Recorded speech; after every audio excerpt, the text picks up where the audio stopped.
پھر اسی طرح طواف کے بارے میں بھی حضرت عائشہ فرماتی ہیں کہ رسول اللہ صلی اللہ علیہ وسلم کی رفاقت میں ہم حج کے ارادے سے نکلے. مقام صرف پر مجھے حیض شروع ہوا.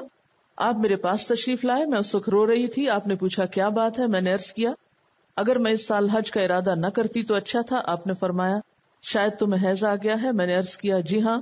آپ نے فرمایا یہ ایک ایسی چیز ہے جو اللہ تعالیٰ نے آدم کی بیٹیوں کے لیے لکھ دی ہے, لہٰذا جب تک پاک نہ ہو جاؤ بیت اللہ کا طواف نہ کرو, باقی سارے مناسک حج ادا کرتی رہو. تو اس سے بھی کیا پتہ چلتا ہے کہ طواف کے علاوہ باقی تمام کام کرنے کی اجازت ہے, جیسے رمی وغیرہ, سعی وغیرہ. اب اگر کوئی شخص یہ دعویٰ کرتا ہے کہ قرآن پاک بھی پڑھنے سے منع کیا گیا ہے تو اس کے لیے پھر دلیل پیش کرنی ہوگی. اس کے لیے عموماً لوگ بطور دلیل اسی آیت کو کوٹ کرتے ہیں, لا یمسہ الا المطہرون, اور اگلی پچھلی آیات کو کوٹ نہیں کرتے بلکہ صرف اتنے حصے کو کوٹ کرتے ہیں. حالانکہ آپ دیکھ رہے ہیں کہ اس سے مراد مشرکین کے اس خیال کی تردید ہے جو کہتے تھے کہ قرآن کو شیاطین لے کر اترتے ہیں. تو اللہ تعالیٰ نے فرمایا کہ نہیں, یہ تو محفوظ کتاب ہے, شیطانی اثرات سے پاک ہے. اور اس طرح لا یمسہ الا المطہرون جو ہے بنیادی طور پر ایک معلوماتی جملہ ہے, نہ کہ اس میں کوئی حکم دیا جا رہا ہے. یہ آیت کسی بھی حیض نفاس کے کانٹیکس میں نہیں اتری کہ کوئی اس سے پہلے فقہی مسئلہ آ رہا تھا تو بیچ میں یہ بات کہہ دی گئی ہو. اب ایک بات ہے کہ اس کے دلیل میں ایک حدیث ضرور پیش کی جاتی ہے. قرآن پاک کی اس آیت کے بعد ایک حدیث پیش کی جاتی ہے, اور وہ حدیث ہے لا یقرأ الجنب ولا الحائض شیئا من القرآن, کہ جنبی مرد اور حیض والی عورت قرآن پاک نہ پڑھے. اس روایت میں یہ صراحت موجود ہے کہ حائضہ جنبی کی طرح قرآن مجید میں سے کچھ نہیں پڑھ سکتی, ہاتھ لگانا تو دور کی بات ہے. لیکن اس روایت کی صحت کی طرف آتے ہوئے امام ترمذی جنہوں نے اس کو کوٹ کیا ہے وہ خود اس کو ضعیف قرار دیتے ہیں. یہ روایت کس نے کوٹ کی ہے؟ امام ترمذی نے, اور امام ترمذی نے اپنی کتاب میں کوٹ کرنے کے بعد خود اس کو ضعیف کہا ہے. اس کے علاوہ ابو داود میں آئی ہے, اور ابو داود کی شرح عون المعبود میں مصنف کہتے ہیں کہ یہ حدیث معلول ہے, یعنی اس میں علت ہے. صحیح حدیث کی پہچان ہے آپ کو؟ کیا شرائط تھی اس کی؟ اس میں 5 شرائط پائی جاتی, ٹھیک ہے, اور ان میں سے ایک شرط کیا ہے؟ علت نہ ہو. تو عون المعبود جو سنن نبی داؤد کی شرح ہے اس کے مؤلف کیا لکھتے ہیں کہ اس حدیث میں علت ہے. تو جس حدیث میں علت ہو یا جو حدیث ضعیف ہو اسے احکام میں حجت نہیں مانا جاتا.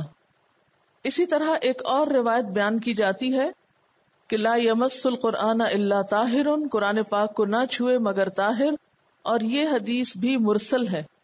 مرسل حدیث کس کو کہتے ہیں؟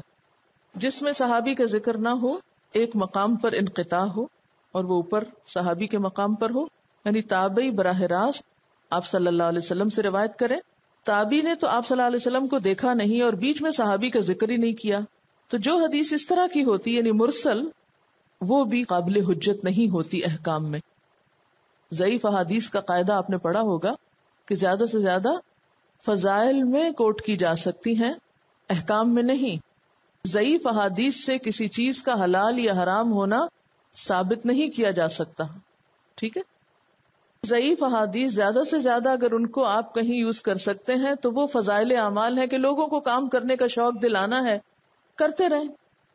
اس صورت کے بارے میں عام طور پر یہ بات مشہور ہے کہ جو شخص ہر رات کو یہ صورت پڑھے گا اسے کبھی فاقہ نہیں آئے گا. لیکن حقیقت یہ ہے کہ اس صورت کی فضیلت میں کوئی بھی روایت مستند نہیں.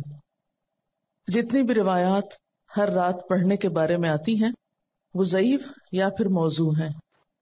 ابھی تک اگر آپ سورت واقعہ کی فضیلت میں کوئی ضعیف حدیث پڑھ کر سورت واقعہ پڑھتے رہے ہیں تو سورت واقعہ پڑھنے میں تو آپ کو کوئی گناہ نہیں ہوگا, ایک فضیلت والی بات ہے. لیکن حلال اور حرام میں, جائز اور ناجائز میں آپ ضعیف حدیث کو حجت نہیں بنا سکتے, ٹھیک ہے. اب کچھ ایسی احادیث ہیں جس میں ہمیں حائضہ عورت کی حالت اور اس سے متعلق کچھ امور کا پتہ چلتا ہے کہ دین کے معاملے میں وہ پھر کیا طریقہ اختیار کرے. اب جیسا کہ یہ بتایا گیا تھا کہ شوہر کے ساتھ اس کا ازدواجی تعلق درست نہیں, لیکن ویسے اس کے پاس بیٹھنا, باہم مل کے اکٹھے کھانا کھانا, اس میں کوئی حرج نہیں. حضرت عائشہ رضی اللہ تعالیٰ عنہ فرماتی ہیں کہ میں حالت حیض میں پانی پیتی اور وہی برتن آپ صلی اللہ علیہ وسلم کو دے دیتی، آپ برتن سے اسی جگہ منہ رکھ کر پانی پی لیتے جہاں سے میں نے پیا ہوتا. اسی طرح ہڈی سے گوشت کھا کر آپ کو دے دیتی اور آپ اسی جگہ سے کھا لیتے جہاں سے میں نے کھایا ہوتا. تو اس سے کیا پتہ چلتا ہے کہ خاص ازدواجی تعلق تو منع ہے حالت حیض میں، کیونکہ قرآن پاک میں بھی آتا ہے قل هو اذن فاعتزلوا النساء فی المحیض، کہ وہ نجاست ہے اور عورتوں سے الگ رہو. اور الگ رہو کی تفسیر آپ کو جب بتائی گئی تھی کہ اس سے مراد سیکشل انٹرکورس منع ہے، باقی کٹھے بیٹھنا یا کٹھے بیٹھ کر کھانا کھانا یا جسم کو ہاتھ لگانا یہ منع نہیں ہے. حضرت عائشہ فرماتی ہیں کہ رسول اللہ صلی اللہ علیہ وسلم میری گود میں تکیہ لگا کر قرآن پاک کی تلاوت فرماتے حالانکہ میں حالت حیض میں ہوتی. ٹھیک ہے. پھر اسی طرح یہ بھی صحیح مسلم کی روایت ہے، پچھلی بھی صحیح مسلم کی تھی، یہ بھی صحیح مسلم کی ہے. حضرت عائشہ سے روایت ہے کہ رسول اللہ صلی اللہ علیہ وسلم نے مجھے مسجد سے جائے نماز لانے کا حکم دیا. میں نے عرض کیا میں تو حالت حیض میں ہوں. آپ نے ارشاد فرمایا حیض تیرے ہاتھ میں تو نہیں ہے. جائے نماز کون سا کپڑا ہوتا ہے؟ رگ یا مصلی یا جائے نماز یا چٹائی یا صف، کچھ بھی جس پر نماز پڑھی جائے تو ظاہر ہے کہ وہ ایک پاک چیز ہے. تو جب انہوں نے کہا کہ میں اس کو ہاتھ نہیں لگا سکتے، اور ہمارے یہاں اکثریت خواتین کی ان دنوں میں تسبیح، جائے نماز اور کسی بھی چیز کو ٹچ نہیں کرتی، بلکہ جسم پہ جو کپڑے ہوتے ہیں ان کو بھی دوبارہ دھونے بیٹھ جاتے ہیں کہ نہیں یہ ان دنوں میں پہنے گئے تھے. تو یہ سراسر تکلف ہے اور اب دین میں ایک مشکل پیدا کرنا ہے. بہرحال تو آپ نے کیا فرمایا؟ حیض تمہارے ہاتھ میں نہیں ہے. یعنی اس سے کیا دلیل پتہ چلتی ہے کہ حیض اور نفاس کی حالت میں عورت کے ہاتھ ناپاک نہیں ہوتے، غیر طاہر نہیں ہوتے. ٹھیک ہے. اگر وہ ناپاک ہوں تو پھر تو نہ آپ آٹا گوندھ سکتے ہیں، نہ آپ کھانا پکا سکتے ہیں، نہ ہی آپ سبزی کاٹ سکتے ہیں. حتیٰ کہ جو خود کھائیں گے پھر وہ بھی سارا ناپاکی اندر جائے گا. ناپاکی جہاں ہے بس وہیں ہے، باقی جسم اس سے متاثر نہیں ہوتا. اور یہ صحیح مسلم کی صحیح حدیث سے پتہ چل رہا ہے. اچھا، ایک اور دلیل، قرآن پاک میں مشرکین کو نجس کہا گیا نا. نجس کس کا اپوزٹ ہے؟ طاہر کا. انما المشرکون نجس. ٹھیک ہے. اچھا، اب آپ دیکھیں کہ ان کی جو نجاست ہے وہ قلبی نجاست ہے، لیکن اس نجاست کی وجہ سے ان کے ہاتھ جو عام روزمرہ زندگی میں کاموں میں استعمال ہوتے ہیں وہ نجس نہیں ہو جاتے. یہی وجہ ہے کہ آپ صلی اللہ علیہ وسلم نے جب ہرقل کو خط لکھا تھا تو اس کو کیا لکھا تھا؟ نبی صلی اللہ علیہ وسلم نے جب ہرقل کو خط لکھا تھا تو اس میں قرآن پاک کی آیت لکھی تھی. کیا آپ کو نہیں معلوم تھا کہ یہ خط ہرقل کے ہاتھ جائے گا یا جو بھی اسے کھول پڑھ کے سنائے گا، ظاہر ہے جس کا خط ہوتا ہے اسی کی ملکیت ہو جاتا ہے، اس کے پاس چلا جاتا ہے. اس خط میں آیت لکھی ہوئی ہے. کیا آپ کو نہیں پتا تھا کہ جس کے پاس یہ خط جا رہا ہے اس کا ہاتھ ناپاک ہے، اس کا ہاتھ لگ جائے گا اس کو، اس لیے اس کو یہ نہ دی جائے، نہ لکھی جائے آیت.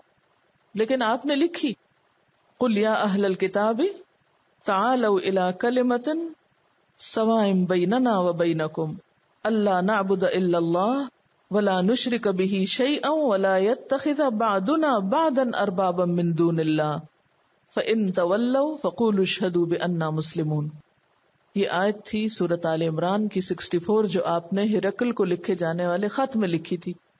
ٹھیک ہے. اور ہرقل اس وقت عیسائی تھا، مشرک تھا، نجس تھا، یعنی غیر مسلم تھا. تو جو لوگ نان مسلمز کو قرآن پاک پڑھنے کے لیے دے دیتے ہیں کہ وہ پڑھ کے ہدایت پائیں، وہ بھی اسی دلیل کے ساتھ دیتے ہیں، اگرچہ وہ ابھی نان مسلمز ہوتے ہیں، اسلام والی پاکیزگی ان کو نصیب نہیں ہوئی ہوتی. ٹھیک ہے. تو مطہر کا مطلب یہ جو ہے نا لا یمسہ الا المطہرون، اس سے مراد وہ فرشتے ہیں جو ہر قسم کی نجاست سے پاک ہیں، یعنی جن کے اندر کسی قسم کا کوئی گناہ نہیں، جن کے اندر کوئی نافرمانی نہیں، اور جو اصل کتاب تک پہنچنے میں رسائی حاصل کرتے ہیں. اور یہ بیسیکلی شیاطین کے اپوزٹ ان کی کیفیت بتانے کے لیے لفظ استعمال ہوا ہے، یعنی شیاطین کے مقابل کے طور پر.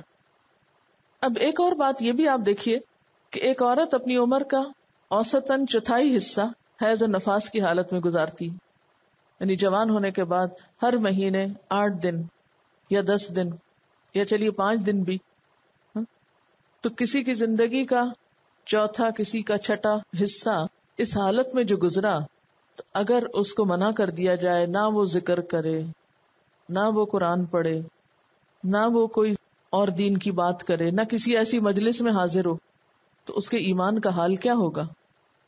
پھر دوسری بات یہ ہے کہ جو قرآن ہمیں زبانی یاد ہوتا ہے وہ ہمارے حافظے میں تو ہے نا، ہمارے دل میں تو ہے، ہماری زبان پر تو آ سکتا ہے، تو زبان ناپاک نہیں ہوتی. ایک عورت اگر مر رہی ہو تو کیا اس کو کلمہ بھی نہیں پڑھنے دیں گے کہ یہ اللہ کا نام ہے اور تم ناپاک ہو، اور اللہ کا نام ناپاک لوگ نہیں لے سکتے؟ اب یہ ہے کہ چونکہ قرآن پاک ایک بہت مقدس کتاب ہے، اس کا احترام اور ادب لازم ہے، اس لیے احتیاط کا تقاضا یہ ہے، مستحب یہ ہے کہ انسان ایسی حالت میں ڈائریکٹ ٹیکسٹ کو چھونے کی بجائے کسی کپڑے کی آڑ میں چھو لے، تاکہ دل میں کوئی ایسا حرج نہ ہو. یعنی یہ ایک احتیاط کا تقاضا ہے. لیکن یہ کہنا کہ اس حال میں پڑھنا پڑھانا بند کر دیں، جو قرآن یاد ہے اس کو دہرانا ختم کر دیں، تو یہ زیادتی کی بات ہوگی، یہ عورت کو دین سے دور کرنے والی چیز ہو جائے گی. اور اس سے پہلے آپ کو بن باز کا فتویٰ تو دیا گیا تھا، جس میں انہوں نے کہا تھا کہ ابن عمر کی روایت ضعیف ہے، کیونکہ اسے اسماعیل بن عیاش نے حجازی راویوں سے روایت کیا ہے، اور جب وہ ان سے کرتے ہیں تو محدثین کے نزدیک ضعیف ہوتے ہیں. لیکن وہ قرآن کو بغیر چھوئے زبانی پڑھے گی. جنبی جب تک غسل نہ کر لے اس کے لیے قرآن پڑھنا جائز نہیں. ان دونوں کے درمیان فرق کرتے ہیں کہ جنبی کا وقت مختصر ہوتا ہے، وہ فوراً غسل کر سکتا ہے، جبکہ عورت فوراً غسل نہیں کر سکتی، کئی دن اس کے اس میں لگ جاتے ہیں. اسی طرح نفاس میں بھی ایسا ہی ہوتا ہے. اگر عورت کو اس سے روک دیا گیا تو قرآن پاک بھول جائے گی اور پھر اس طرح دین سے دور ہو جائے گی. یہ خلاصہ ہے ان کے فتوے کا. اس سلسلے میں اگر آپ متعدد روایات دیکھیں تو آپ کو پتہ چلے گا کہ خود فقہا کے درمیان بھی بہت سارا اختلاف اس میں ہوا. بہت مختلف طرح کی اس میں سٹیٹمنٹس آتی ہیں. اس میں کوئی تو بالکل حرام قرار دیتا ہے، کوئی کہتا ہے زبانی پڑھ لے، کوئی کہتا ہے دیکھ کے پڑھ لے، کوئی کہتا ہے کہ کسی چیز کی آڑ میں اس کو ہاتھ لگائے. اچھا، مثال کے طور پر آپ دیکھیں کہ مالکیہ کا مسلک جو ہے اس میں ویسے مصحف کو ہاتھ لگانا جائز نہیں، لیکن قرآن کی تعلیم کے لیے استاد اور شاگرد دونوں کو اس سے مستثنا کر دیتے ہیں. یعنی تعلیم کے لیے دونوں ہاتھ لگا سکتے ہیں. بلکہ ان کے ہاں حائضہ عورت کے لیے بھی بغرض تعلیم مصحف کو ہاتھ لگانا جائز ہے. اسی طرح امام مالک کا قول یہ بھی ہے کہ جنابت کی حالت میں تو قرآن پڑھنا ممنوع ہے، مگر حیض کی حالت میں عورت کو قرآن پڑھنے کی اجازت ہے، کیونکہ ایک طویل مدت تک اگر ہم اسے قرآن پڑھنے سے روکیں گے تو وہ بھول جائے گی، اور اسے وہ ہم کی طرف نسبت دیتے ہیں. بعض نے کہا کہ وہ توڑ کر پڑھے آیت کو. اب اس کی بھی دلیل تو کوئی نہیں نا. کس نے کہا؟ اللہ کے رسول صلی اللہ علیہ وسلم نے تو نہیں فرمایا کہ توڑ کے قرآن پڑھو. جب وہ لفظ منہ سے نکلنا ہی ہے تو اس سے کیا فرق پڑتا ہے کہ کٹھے نکلیں یا توڑ کے نکلیں. تنزیل من رب العالمین، نازل کردہ ہے رب العالمین کی طرف سے. افبہذا الحدیث انتم مدہنون، پھر کیا اس کلام کے ساتھ تم بے اتنائی برتتے ہو؟ یعنی اتنا معزز مکرم قرآن، کتاب کریم فی لوح محفوظ، قرآن کریم فی کتاب مکنون لا یمسہ الا المطہرون، تنزیل من رب العالمین، وہ کتاب جس کے ساتھ اتنی بزرگیاں وابستہ ہیں، اس کے ساتھ تمہارا طریقہ اور طرز عمل کیا ہے کہ تم اسے معمولی سمجھتے ہو، اس سے بے اتنائی برتتے ہو، اسے اس کا حق نہیں دیتے. اب اگر اس آیت سے یہ معنی نکالا جائے کہ عورت قرآن پڑھے ہی نہ، تو یہ دراصل اس کے ضمن میں آ جاتا ہے بے اتنائی برتنے کے، قرآن سے دور کرنے کے اور اس سے روکنے کے. یعنی ساری بات کر کے آگے اللہ تعالیٰ شکوہ کر رہے ہیں کہ اتنی عظیم کتاب کے ساتھ تمہارا یہ سلوک ہے. افا بہذا الحدیث انتم مدہنون. اچھا، مدہنون کا لفظ کس سے نکلا ہے؟ ادہان سے نکلا ہے. ادہان کا لفظ دہن سے نکلا ہے. دہن کس کو کہتے ہیں؟ مکھن لگانے کو، چکنی چپڑی باتیں کرنے کو. تیل کی مالش کے لیے بھی لفظ استعمال ہوتا ہے. تیل کی مالش سے کیا ہوتا ہے؟ اعضاء نرم ہو جاتے ہیں، تو نرمی برتنے کے معنوں میں. دہن یعنی دہن سے ہے، اور ادھان کسی چیز کو تیل لگا کے نرم کرنے کو کہتے ہیں. اور اس سے پھر یہ لفظ نکلا کسی بات میں لچک پیدا کرنا، کسی بات میں ڈھیلا پڑ جانا، پھر منافقت کا رویہ اختیار کرنا، کسی چیز کو سنجیدہ توجہ کے لائق ہی نہ سمجھنا، اس کے لیے نان سیریس ایٹیٹیوڈ اختیار کرنا. تو اہل مکہ کو یہ کہا جا رہا ہے ایک عظیم قسم کھا کر کہ اتنی عظیم کتاب کے ساتھ تم یہ معاملہ کرتے ہو کہ اس کے معاملے میں تم نے ڈھیلا ڈھالا رویہ اختیار کیا ہوا ہے، بے اتنائی کا، بے پرواہی کا. افبہذا الحدیث انتم مدہنون، یہ کتاب تو وہ ہے جسے بہت خوشی سے اختیار کرنا چاہیے. اچھا، اب یہ ہے کہ بات تو کسی اور سے کی جا رہی ہے، لیکن ذرا ہم اپنا آپ بھی دیکھ لیں، اپنے رویے پہ بھی غور کر لیں. ہم میں سے جو لوگ اس کو بے پرواہی سے لیتے ہیں، یہ کیسے ہوتا ہے بے پرواہی سے لینا؟ اللہ تعالیٰ ناراض ہو رہے ہیں، شکوہ کر رہے ہیں کہ وہ کتاب جس کی اصل لوح محفوظ میں ہے، جس تک صرف مقرب فرشتے جاتے ہیں، جو بہت ہی احتیاط سے اور بہت ہی عزت سے رکھی ہوئی ہے، جب وہ تمہارے ہاتھ میں آئی تو تم نے اس کے ساتھ ایسی بے پرواہی برتی. تو کتاب کے ساتھ بے پرواہی برتنا کیا ہوتا ہے؟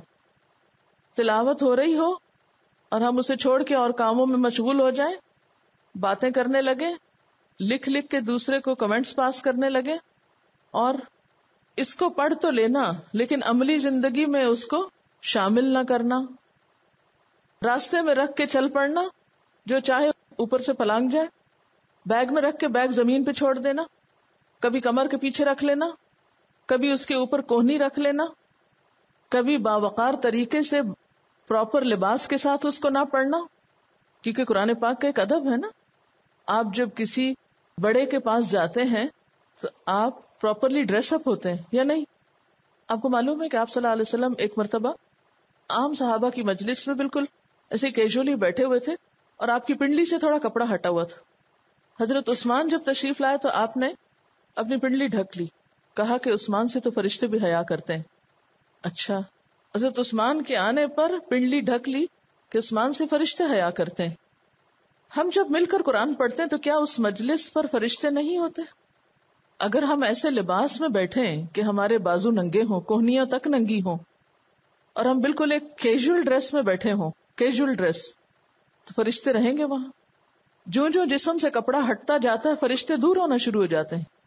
آپ صلی اللہ علیہ وسلم نے کیا فرمایا کہ تنہائی میں بھی ننگے نہ ہو، اس لیے کہ فرشتے تم سے حیا کرتے ہیں، تمہیں چھوڑ کے الگ ہو جاتے ہیں. تو قرآن کی مجلس میں جہاں ہمارا یقین ہے کہ فرشتے حاضر ہوتے ہیں، وہاں ہاف سلیوز پہن کے بیٹھنا، گلے کھول کے اس طرح بیٹھنا گویا ہم کسی پارٹی میں بیٹھے ہوں، یعنی ایک پارٹی ڈریس پہن کے بیٹھ جانا، یہ قرآن کے ادب کے خلاف ہے. نماز میں ایک پراپر ڈریس کے لیے کیوں کہا گیا ہے؟ اس لیے کہ اس سے نماز کی خشوع و خضوع پہ اثر پڑتا ہے. اسی طرح جب ہم قرآن پڑھتے وقت پراپرلی ڈریس اپ نہیں ہوتے، صاف ستھرے نہیں ہوتے، گندے ہوتے ہیں، تو قرآن پاک کا دل میں اثر کم ہوتا ہے. بغیر نہائے چلے آنا، بغیر وضو کیے چلے آنا، بغیر دانت صاف کیے چلے آنا. ٹھیک ہے آپ کہیں گے یہ سب فرض کے درجے میں تو نہیں، ہاں ٹھیک ہے فرض کے درجے میں نہیں ہے، لیکن ادب کے درجے میں ضرور ہے. اور جو اس کتاب کا ادب کرے گا وہی اس کا بڑا حصہ پائے گا، اور جو اس کا ادب نہیں کرے گا اس کے اندر بھی نہیں اترے گا، اور جب اندر نہیں اترے گا تو عمل میں کہاں تبدیلی آئے گی، پھر اس سے وہ برکتیں اور فیض ہمیں کہاں نصیب ہوں گے. اور پھر یہ ہے کہ چلے کوئی نیا شخص آیا ہے جس کو پتہ ہی نہیں اس کا ادب، کوئی پہلی بار آیا ہے ایسی مجلس میں جس کو پتہ ہی نہیں کہ قرآن پاک کی اہمیت کیا ہے یا یہ کیسی عظیم کتاب ہے، تو اس کی تو خیر ہے، اس کو تو اگنور کیا جا سکتا ہے. لیکن جو لوگ ختم کرنے پہ آ چکے ہوں، اگر انہیں کو اب تک یہ ادب نہ پتا چلا ہو تو ہم دوسروں کے لیے بھی کیسی مثال ہیں. یعنی بجائے اس کے کہ لوگ ہمیں فالو کریں، ہم دوسروں کو فالو کرنا شروع کر دیتے ہیں اور سوچتے بھی نہیں ہیں. اسی طرح بعض اوقات ہم کیا بے پرواہی کرتے ہیں کہ تلاوت لگتی ہے تو ہم دل بہلانے اٹھ کے باہر چلے جاتے ہیں، کینٹین میں جا کے کچھ کھانے لگتے ہیں، کبھی وضو کرنا شروع کر دیتے ہیں، کبھی جا کے نماز پڑھنے لگتے ہیں، کبھی کوئی بات یاد آ جاتی ہے تو جا کے فون پہ کھڑے ہو جاتے ہیں، کبھی کوئی شاپنگ کرنا شروع کر دیتے ہیں. تلاوت لگی ہوئی ہے اور ہماری باتیں چل رہی ہیں، حال چال پوچھے جا رہے ہیں، ادھر ادھر گھوم کے چکر لگانے جا رہے ہیں. کیا یہ سب اس میں نہیں آئے گا؟ افبہذا الحدیث انتم مدہنون، کیا اس کلام کے ساتھ تم یہ طریقہ اختیار کر رہے ہو؟ اور کیا کرتے ہیں ہم؟ نگاہوں کا بھٹکنا. آپ صلی اللہ علیہ وسلم جب معراج پر تشریف لے گئے تھے تو خاص طور پر آپ کے نگاہوں کے فوکس ہونے کی بھی تعریف کی گئی تھی. یعنی بجائے اس کے کہ قرآن پر نگاہیں ہوں یا پڑھانے والے کی بات سننے کے لیے توجہ کے لیے نگاہ ادھر ہو، ہم کبھی پنکھوں کو دیکھنے لگیں، کبھی لائٹ کو دیکھنے لگیں، کبھی دوستوں کو ادھر ادھر ڈھونڈنے لگیں. بعض لوگ قرآن پاک کی جلد کو کھانا شروع کر دیتے ہیں، اس کو کاٹتے رہتے ہیں. بعض اس پہ کوئی پین لگا کے اپنا پین چلانے کی کوشش کرتے ہیں، کبھی اس کے ورقے مڑ توڑ جاتے ہیں، اندر پرواہی نہیں ہوتی. گرمی لگے تو اس کو پنکھا بنا لینا، اس پہ ٹیک لگا لینا، یعنی کونی رکھنا اس پہ تو بڑا عام ہے. چلے ہاتھ تو لکھنے کے لیے آ ہی جاتا ہے، لیکن اس طرح تکیہ بنانا باقاعدہ حدیث میں منع ہے کہ قرآن کو تکیہ مت بناؤ. یہ حدیث کے الفاظ ہیں، لا تتوسد القرآن، اور ہم اسی پہ تکیہ لگا کے یعنی کونی رکھ کے آرام فرمائیں. جس کتاب کی محبت ہی نہیں ہمارے دل میں، ادب ہی نہیں، وہ ہمارے اندر کیسے جائے گا؟ پیجز اس کے زور زور سے آگے پیچھے کرنا جیسے کسی بچے سے کھیلا جا رہا ہو، اس کے ہاتھ ادھر ادھر گھمائے جا رہے ہوں کھیل میں. کچھ لکھنے کی ضرورت پیش آ جائے تو اس کو کلپ بورڈ بنا لینا، گھر سے اب کیا اٹھا کے لائیں، پیپر اسی پہ رکھ کے دے دو، اس کے اوپر تصویروں والی اخباریں اور کتابیں رکھ دینا. پڑھتے پڑھتے رکھا اس کو، اس کے بعد پڑھنے لگ گئے کوئی رسالہ، اور پھر اٹھایا اور اس کو اس کے اوپر رکھ دیا. عام کتابوں کو اس کے اوپر لا کے رکھ دینا. بازو کا چلتے وقت ہاتھ میں نیچے کو اس طرح لٹکا کے چلتے ہیں کہ وہ ادب کی جگہ نہیں ہوتی، یعنی آپ کا ہاتھ بھی گھوم رہا ہے، ساتھ قرآن پاک بھی ہچکولے کھا رہا ہے. بہت زیادہ سکون پا کے سو جانا قرات کے دوران یا پڑھنے کے دوران. اور جب کہا جائے کہ منہ کھول کے پڑھو، بولو، تو بولنے کی زحمت نہ کرنا، یعنی بولنے کی زحمت نہ کرنا. فبہذا الحدیث انتم مدہنون، ڈھیلا ڈھالا لینا. مدہنون ادھان سے، جیسے تیل لگی ہوئی چیز پھسل رہی ہوتی ہے نا، ایسے لچکدار سی ڈھیلی سی، تو بس اس طرح ڈھیلے ڈھالے انداز میں اس کو پڑھنا، یا راگ لگا لگا کے جھوم جھوم کے ہل ہل کے پڑھتے رہنا اور نہ پتا ہونا منہ سے کیا لفظ نکال رہے ہیں. بعض لوگ جب قرآن پاک کی تلاوت رکھتی ہے تو زیادہ ہی خشوع میں آتے ہیں اور اس کے اوپر ہی سر رکھ کے ماتھا ٹیک لیتے ہیں. قرآن کی کلاس ہو رہی ہے، ہم چل رہے ہیں لٹک لٹک کے، ادھر ادھر دیکھ رہے ہیں، کبھی کسی سے بات کرنے کھڑے ہو گئے، کبھی کسی اور کی طرف، وقت پہ پہنچنے کی کوشش نہ کرنا، یہ بھی ادھان میں آتا ہے. قرآن کو ان اٹینڈڈ کھلا چھوڑ کر اور کام شروع کر دینا. جس سیٹ پہ بیٹھا جاتا ہے وہیں پر اس کو رکھ چھوڑنا. اگر کوئی کرسی پہ بیٹھا ہوا ہے تو بالکل اس کے پاؤں کے پاس بیٹھ جانا، اس کے پاؤں کے پاس کھول لینا، یہ بھی بے ادبی میں آتا ہے. پیچھے بیٹھ جانا قرآن لے کے کسی کے، جبکہ دوسری جگہ موجود ہو. پڑھنے کے دوران کھاتے پیتے رہنا. تو جب تک اس کتاب کو اس کی ڈیو رسپیکٹ نہیں دی جائے گی، عزت نہیں دی جائے گی، یہ بھی ہمیں وہ حق نہیں لوٹائے گی جس کو پھر ہم ڈیزرو کرتے ہیں، جو ہمیں ملنا چاہیے.